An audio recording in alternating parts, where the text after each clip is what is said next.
Something that I say along the way will touch you. I know it.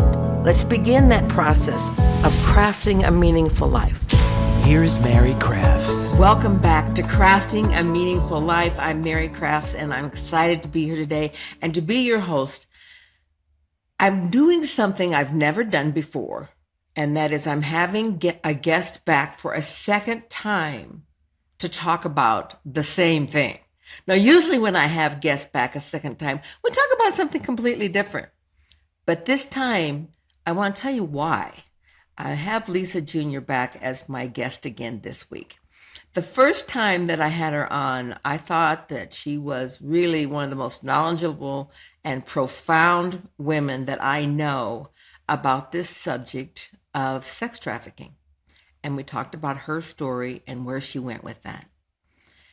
After the cameras went off and the lights were turned off, Lisa and myself and my producer Drew just sat here and talked for another hour about other parts of the story that we didn't talk about on the air. And after that, I said, Lisa, that was the part that needs to be heard. That was the part I want everyone to hear. I mean, your other part was great, but now we're talking the nitty gritty of like, where are the answers and how do we handle this? And is there a solution, or do we just stick our heads back in the sand and walk away? And so to that end, Lisa, welcome back to my podcast. I'm so happy to have you. Thank you for having me. Well, everyone that I talked to was absolutely mesmerized by you and your strength, your courage to come on and talk about this, and the lessons that you had learned and what you've done with your life. And I think all of that is freaking amazing. And of course, someday you'll have your own podcast and write your own book and do all sorts of things like that. But in the meantime, your message was so powerful. I want you to come back and tell it. So first, let's start with, after the cameras were off last time, you talked about, well, I talked about how I was involved in the NBA sting operation when they came here for their All-Star weekend. And I talked to you about that I had actually been a driver for that, and that I had driven one of the women who we weren't able to keep and help back to her apartment. And the rules were that if they were under 18, we could keep them. If they had been transported across state lines, we could hold them and try and support them. But if they were of age and from Utah and had made this choice on their own, that we either, some did stay and come into a program, but others went right back home. And I was telling you about one drive I had back home, and I said, you know, I kept trying to kind of, without being pushy, talk to her. And you just flat out said to me, Mary, she wasn't going to talk to you. I was like, I'm a very easy person to talk to. I was like, I'm very compassionate. I was like, oh, well, what are you talking about? If you can't talk to me, who can you talk to? And then you just straight up said, Mary, it's because you're a square. Yes. So let's start there. What is a square? And how did I seem to that woman? I would call that the hero syndrome. You know, you're going to come and you're going to be my hero and you're going to save me, right? And that's initially not what your intentions were, right? But when I first met you, it was kind of hard for me to relate to you because you're not a lived experience expert. Yeah. You haven't been in that same space. Yeah. And so it's really unrealistic for me to trust you when you have no clue what a day in the life of an adult entertainer or a sex worker is. And so a lot of these women aren't going to open up to you because, for one, they see you as you're a successful woman. They don't think that they'll ever get to that space in their life. And there's no way that you can even relate to what I have to do every day. And so the reason I said she wasn't going to open up to you and why they should always have a lived experience expert on staff when it comes to doing those type of raids and those type of busts, right? They should always have somebody that's a lived experience expert, because she's more likely to open up to me because she sees me as hope. Okay, if she's been there and that's not where she's at today, then I have a chance to walk away. If she can do it, I can do it. But it's hard to see that in somebody that doesn't have the same experience. It's really hard. Like, and she doesn't feel comfortable, and she's not going to open up to you because she has to go back to that life tomorrow when she goes home. You know, Lisa, sometimes when I've been in those situations where I have felt like I wanted to lift and help where I could. Mhm. And they'll say, "Well, you've not ever lived this situation."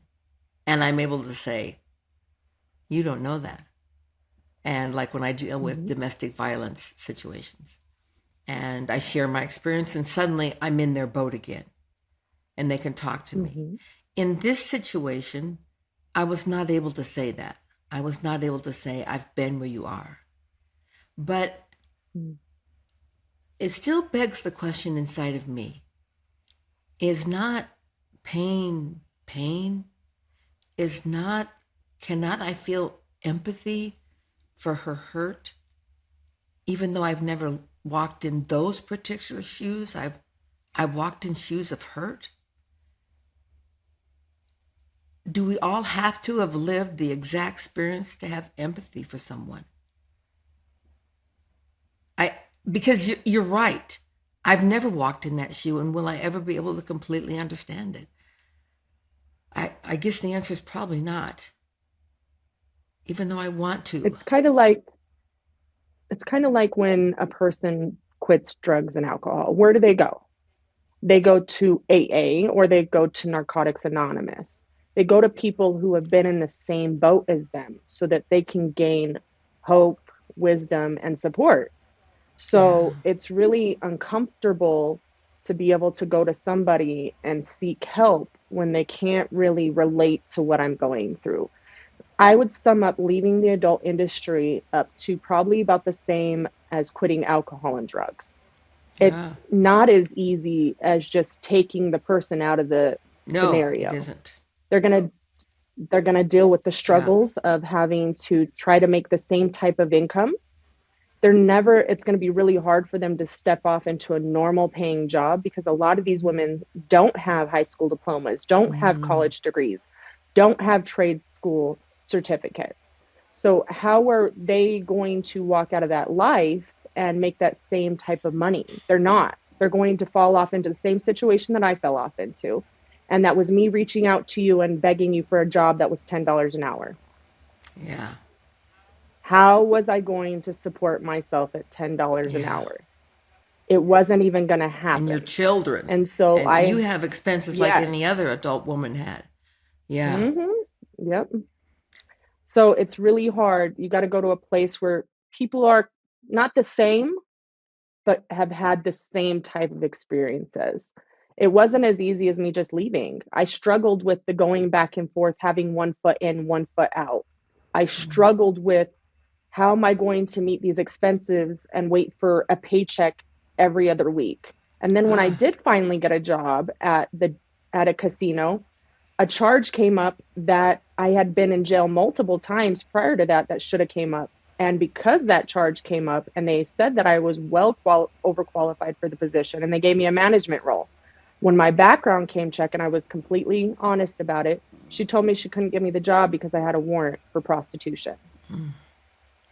And so now I was back at square one in 2000 and what that was 18, and that happened in 2007. And so way past the statute of limitations, right? So now I had to go back through the whole process again and try to get that charge taken care of. And then when I went back like she told me I could for the position, she never answered. So what do you think that did for me? That pivoted me right back into the same scenario. That had me putting ads on the internet to yeah, try to work again because I had to take care of myself. And I was reaching out to all of these nonprofits asking for help. And the one thing that they could all offer me was therapy. I didn't need any more therapy. I needed support to be able to get education. And let me tell you, the hardest thing for me to get was a grant for education. But all of these nonprofits, 90% of them have an age cutoff by 27 because they don't feel like we're worth helping past that. I'm proof. that you can do the work. Is I'm going to is be that 40 right? tomorrow. They have an age cutoff of where you can get help. Yes, They think you're 27 years irreparable, old. that you're there's so much damage done you can't ever rehabilitate who you want to Yes. be. I Yes, didn't ma'am. know that. Yes, ma'am. Hmm. I had abundance of therapy, but then the funny thing with that is anybody can get Medicaid, especially when you're in the adult industry and you don't have claimable income. It's really hard to claim that, and 90% of those women are really in poverty situations. So I had access to therapy.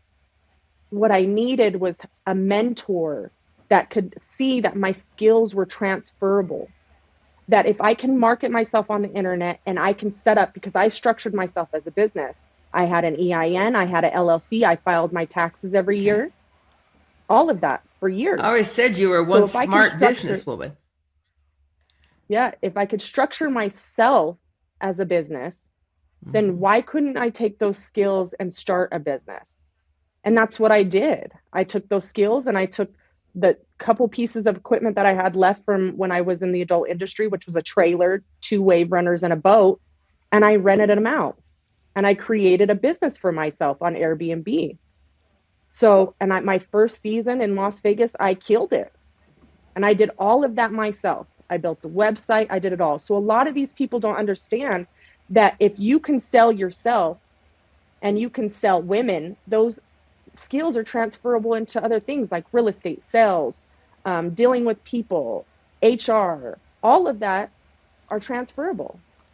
Can I just say that it, when I hear you talk about that, and I think about a woman opening up a job for you to apply for,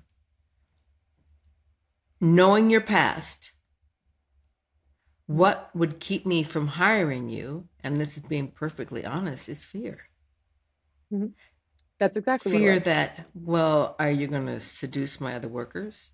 Are you going to, is this just another Mm-hmm. outlet for your, uh, female trafficking? Is now you got a new market? I mean, and Mm-hmm. then I would have to look inside. Wait a minute. The reason I'm afraid of that is because I'm afraid I lack. And what makes her appealing and not me? I think all women kind of look through that. And as they're face to face with that, do I want her here? Because you threatened them.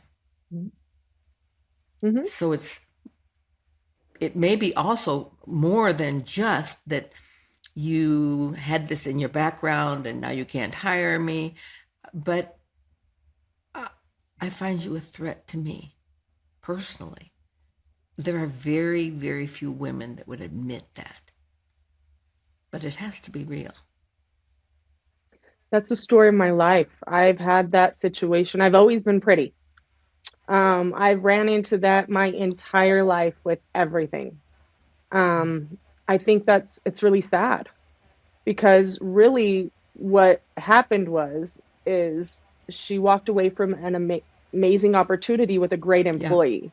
All I wanted to do was go in there and prove myself, and I am excellent. Anything I put my mind to, I hit the ground yep. running and I give it my I know all. that about you. And so, at the end of the day, we have to remove ourselves from the situation. We have to see, okay, well, I can give this person a chance, and we can communicate those fears with people who have backgrounds. Listen, this is my fear in bringing you in. And now you give that person an opportunity to learn. Yeah, Because when things like that happen, you're robbing a person of the growth. I can't tell you how many times people could have just been like, Lisa, you're doing this, and this is what I see. And I would have been like, oh man, I didn't even realize I was doing that. Each time you don't tell somebody what you see is the problem, you rob them of the growth. yeah, We need to stop being so sensitive. We need to see women as allies and not threats. If I see something in you that is being self destructive, it's my obligation to say to you, hey, I see what you're doing, and this is why it's affecting you, and this is why this keeps happening.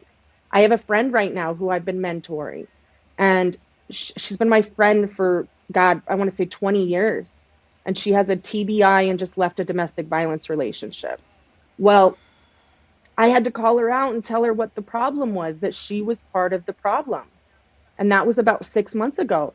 This woman has got a job now. She's doing amazing. She's in therapy. She's applying everything I've told her, because my rule is, if I'm going to share my wisdom with you and you don't apply it, then I have to gracefully love you from a distance. Wow. That takes strength Because just to I say went, that. yeah, yep. And that's the problem now. Like, I would have been so much further along if people would have just told me what I didn't see.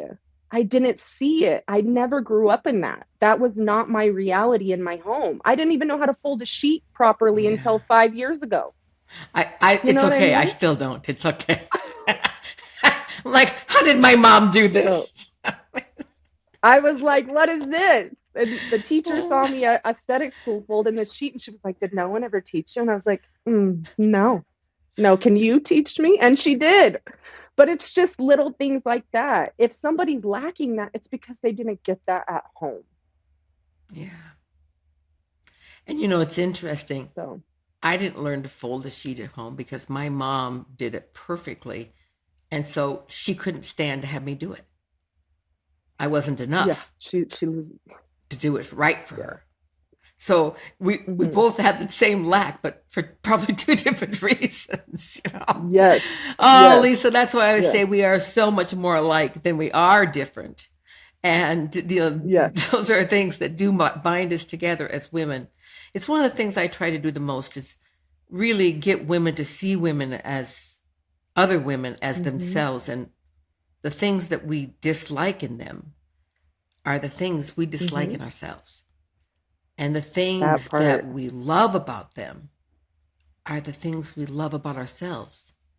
Even though we may not see it. Hmm. That's why when people come up to me and then they say like, "Oh, Mary, I just love this. I love this about you. And you're like this and you're like that and blah blah. When I grow up, blah," I'm like, "Sweetheart, because you see it in me already, it lives in you. If it didn't live in Yes. you, you wouldn't see that in me. You have that same Hmm. gift for people, Lisa, for the women that you encounter who look at you as, Hmm.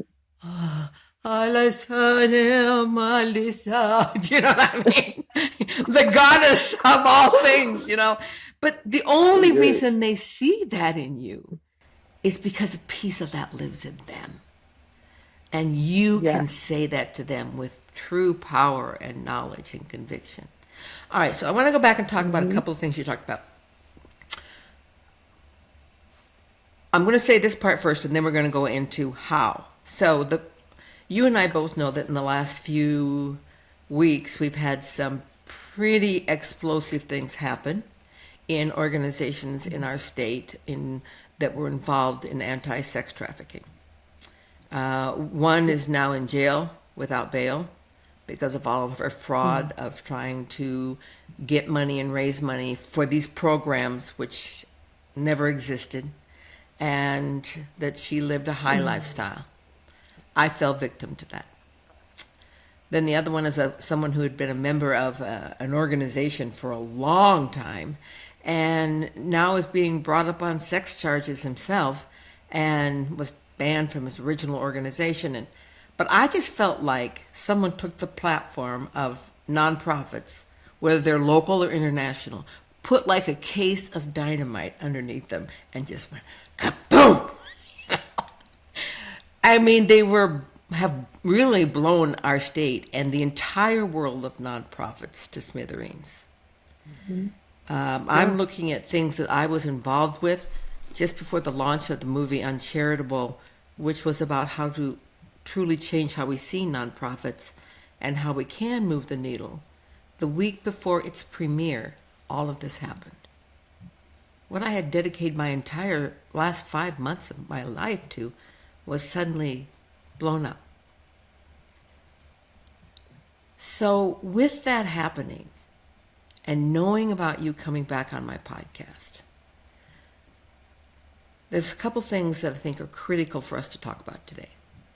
One is what are the answers then? And can nonprofits play a role?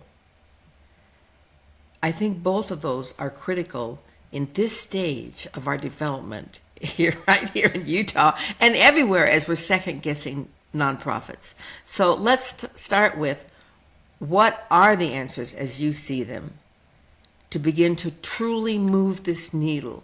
I'm so done, Lisa, with the band-aids.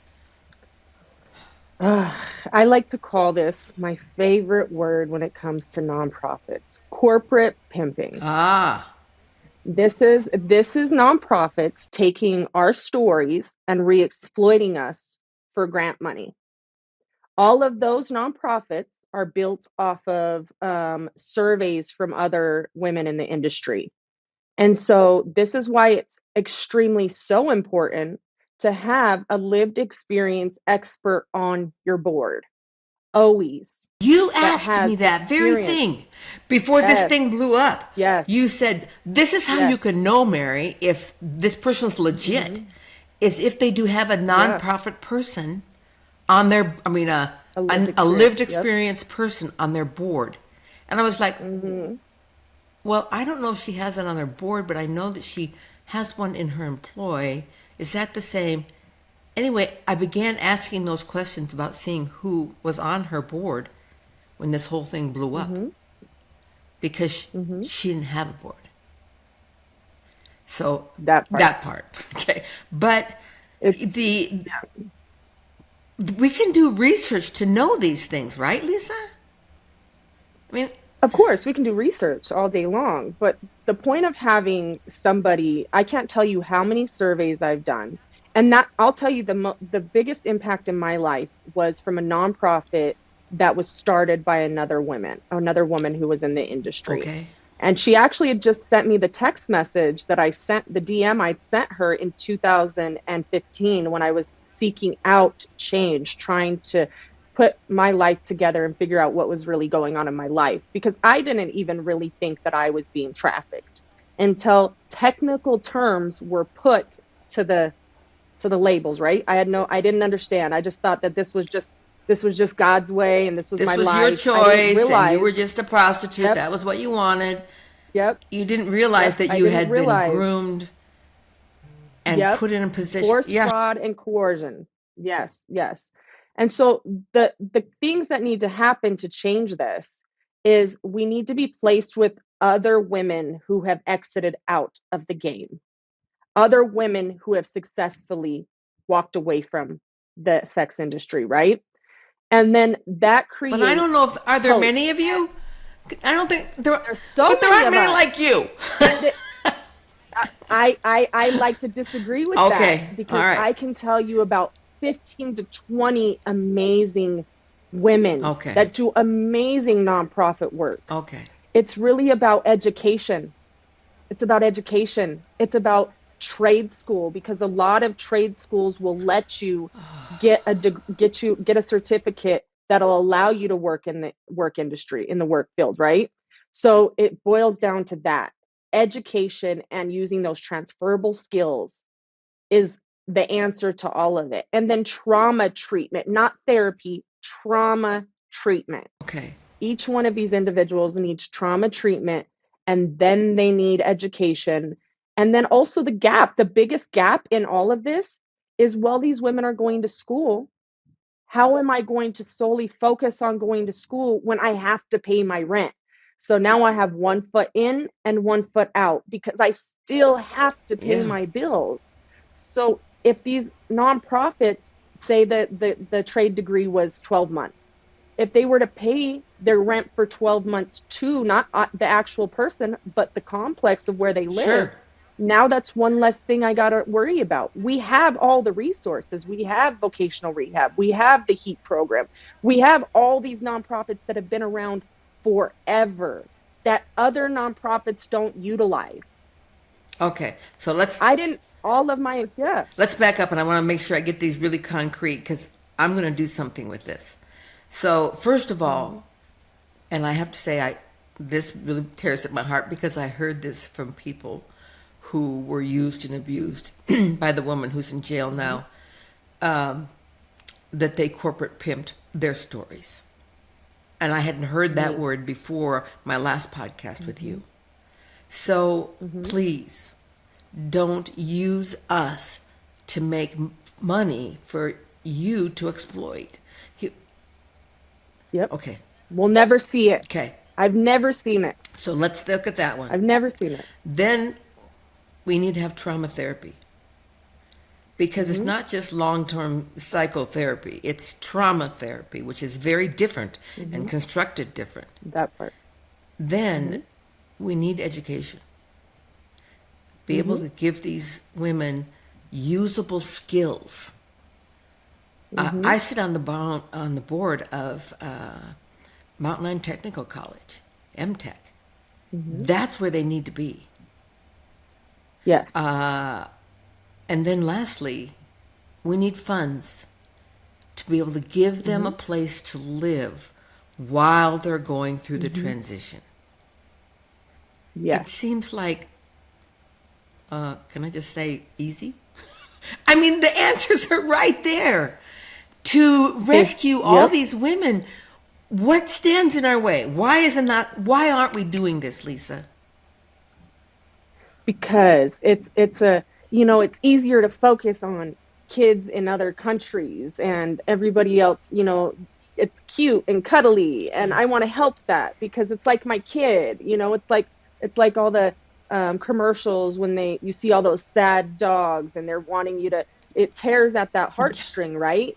It's not as cute when you see grown women crying, talking about their experiences. So what they've found in marketing that they strictly focus on the young because they bring in more Yeah. money.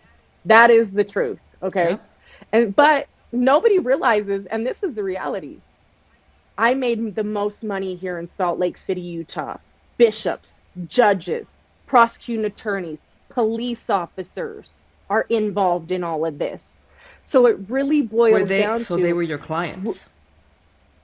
yes, yes, yes, yes. And so the irony in all of this is Utah is Utah, right? I've been to Seattle. I've been to Washington. I've been to Vegas. I've been to California. I've been to Miami to work. I've been everywhere. It all came back to here is where the most money was. Wow. And the biggest corruption. I have been in the system since I was 15 years old. And when I tell you I've seen the good, the bad, and the ugly, it's a business. If they keep us in the system continues to make money. Salaries continue to get paid, but nothing ever gets fixed. They put me in a drug treatment program for PTSD.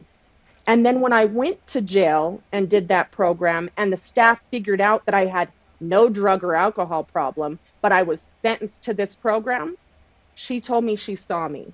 She says, I see you and you have severe complex PTSD.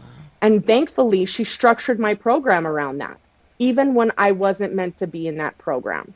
So the problem is instead of rehabilitating, they're throwing you in there, right? And the thing about the jail system is if you're in there on a felony, you don't get a bill. If you're in there on a misdemeanor, they charge you daily rates. So now I'm not only in jail, but I'm getting out with a bill. I did not know that. Yes. Okay. Yes.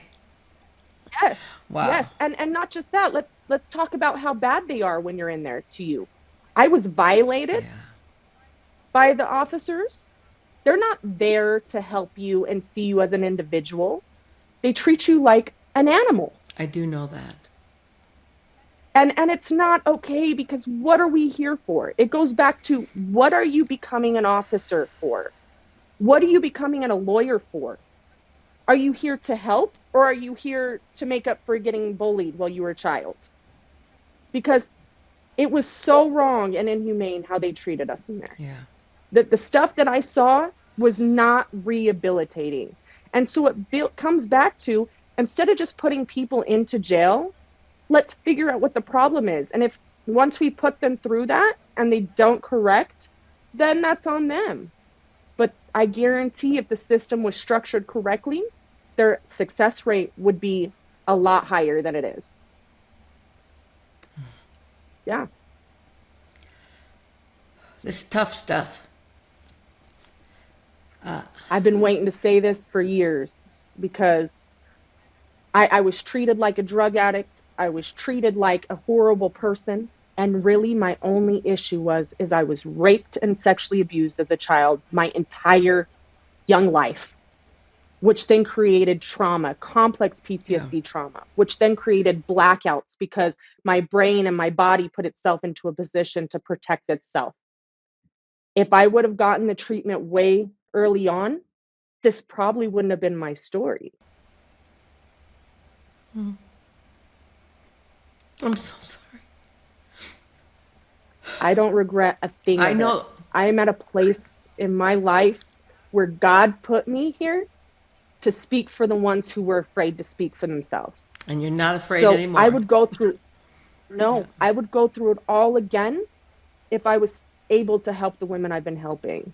I have so many women that are in the industry that come across my table in Vegas. And I can't tell you how many of them I've turned into estheticians. We Over probably need to 10. explain to people who didn't hear last time's podcast that when you say your table, you mean you're an esthetician. Yeah, okay.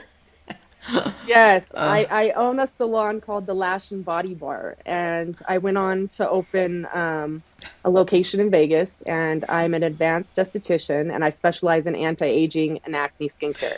Which is why I'm So, coming this afternoon.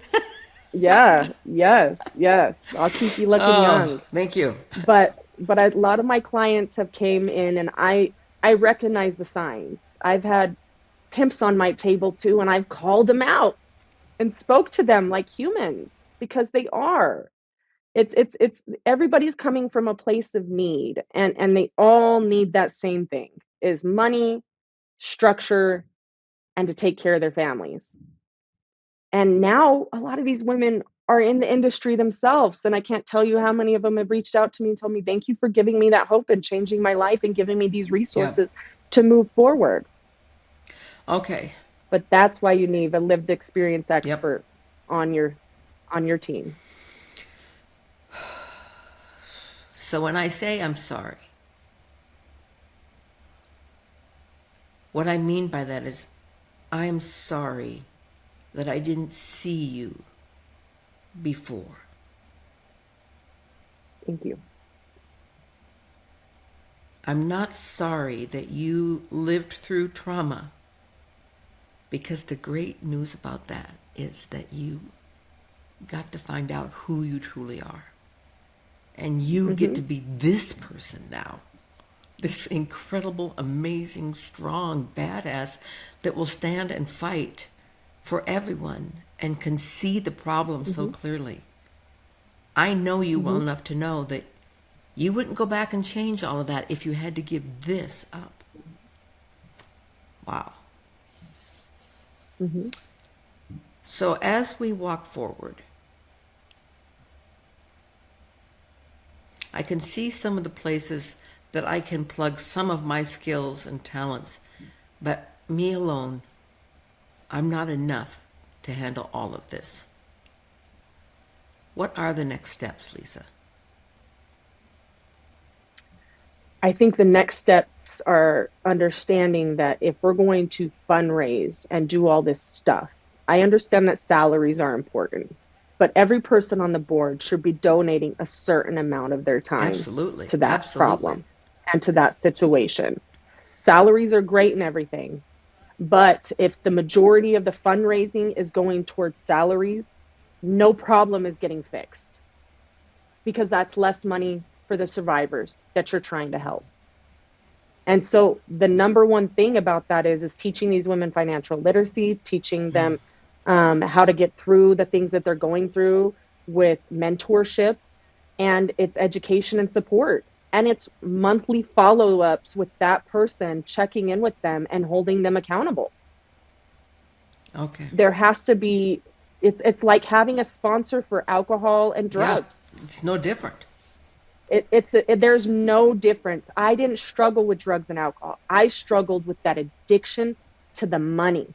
Yeah. That's what I struggled with. That was harder than removing a drug and alcohol out of my life. I was addicted to money.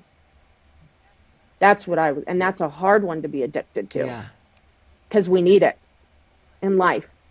And so that I think that's it's not hard. It's support, mentorship, PTSD, complex PTSD treatment, and education. That's it. Okay, so Those are the three what if we things. do that?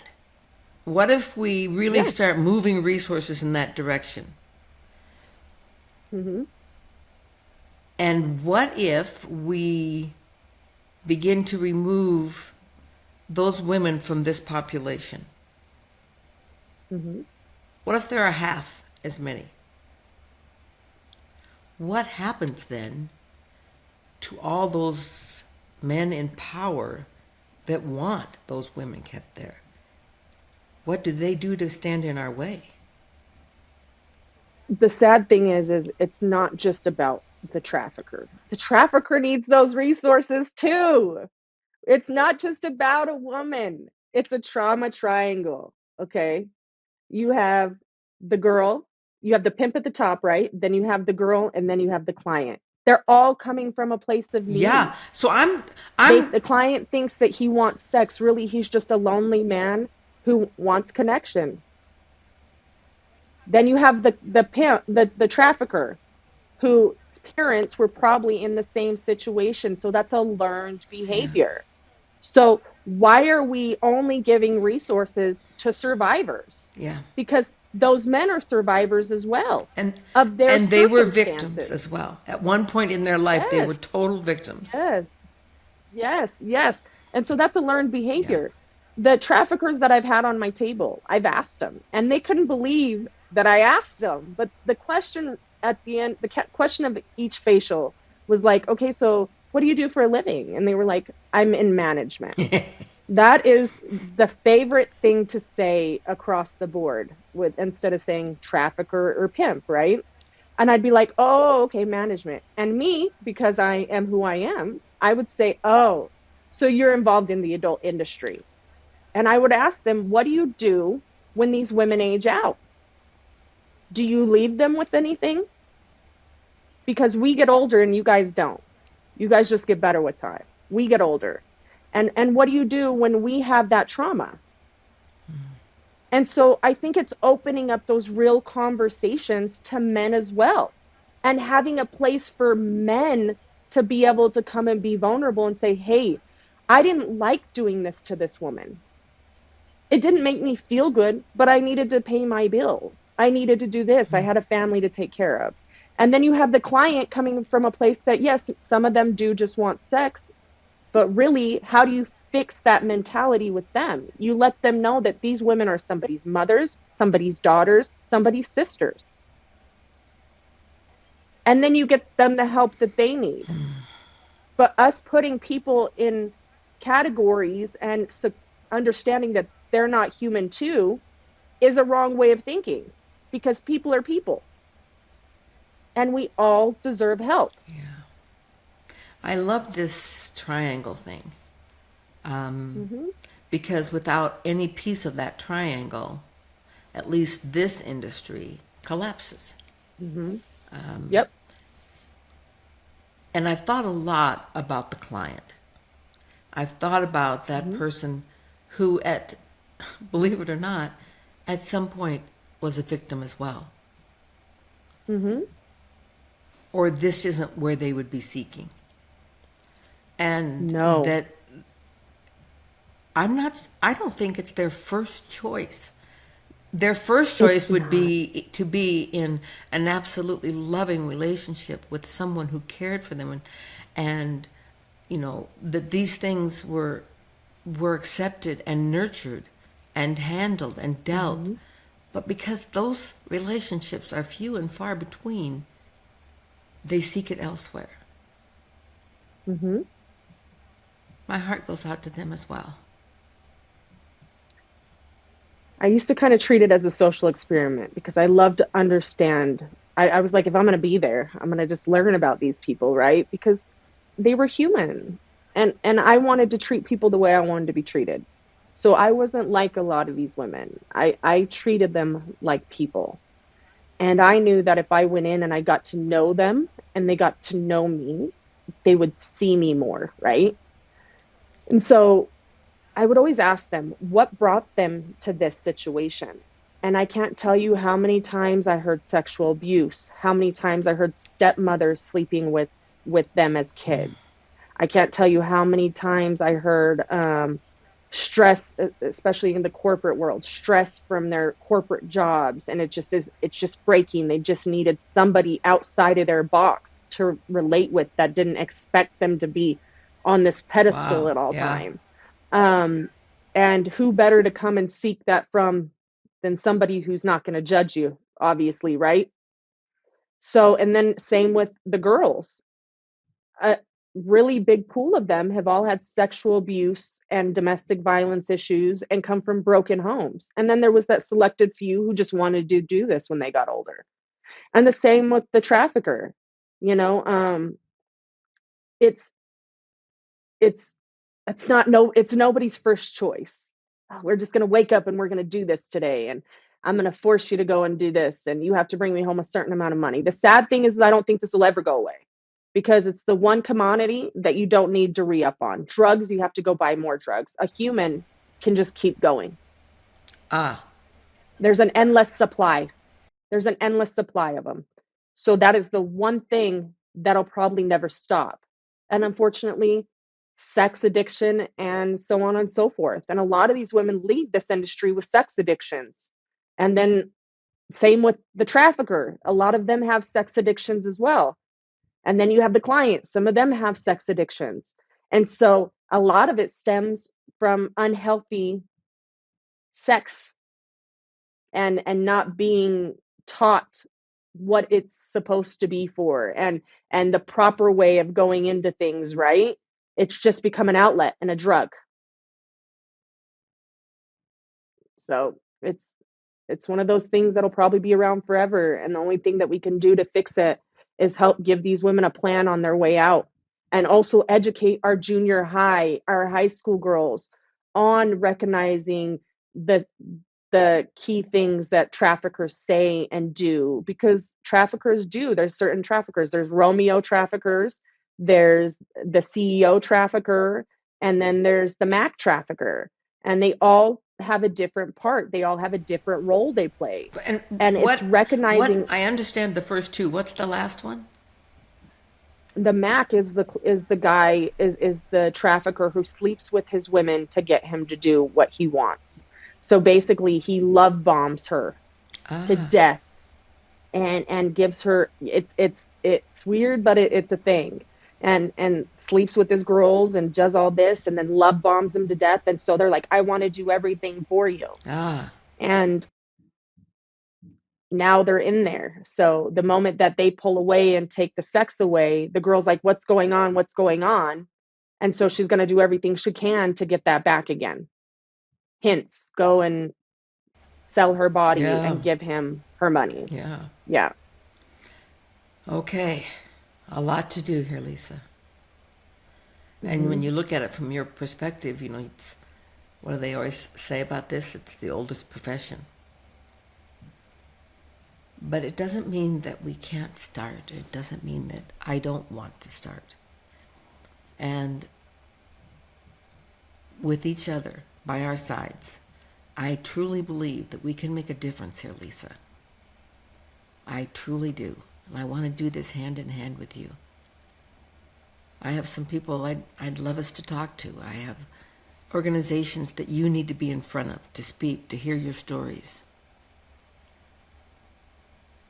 I know you're making a difference on your own. Maybe together we can make a bigger difference. Because I see you. I agree. Thank you, Mary. Thank you. And I love you so much. I love you too.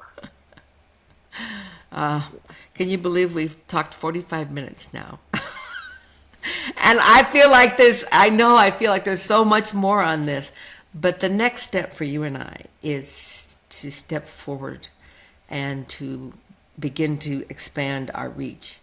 Because probably the Hmm. women who are listening to this aren't the women who might need to hear these steps, but they are women that can see and feel a need and that will come with us as we journey this. Yeah. You know, I may be 70, but I'm not in the grave yet. Oh, Mary, your body and your age may say you're 70, but your spirit is 38. Yeah, okay, I like that. Yeah, your spirit is 38. All right, my friend. Thank you for being with me today. Thank you for being the most honest and open and vulnerable person I think I've ever had on here. And we have a lot to do, and I'm actually feeling kind of excited for the next steps. And I'll be excited to see you a bit later this afternoon to work on this old face. She has wrinkles right there. Oh, don't worry. I'm going to give you microneedling. We're going to do microneedling. Oh, okay. Well, whatever that is, I want it. Oh, my love, I will see you later today. And in the meantime, know that you are loved. You are loved by me in such a way. We're going to make a difference here, Lisa. All right. Namaste. Listen to the full podcast today and subscribe on iTunes, Stitcher, Google Play, and more. Crafting a Meaningful Life with Mary Crafts.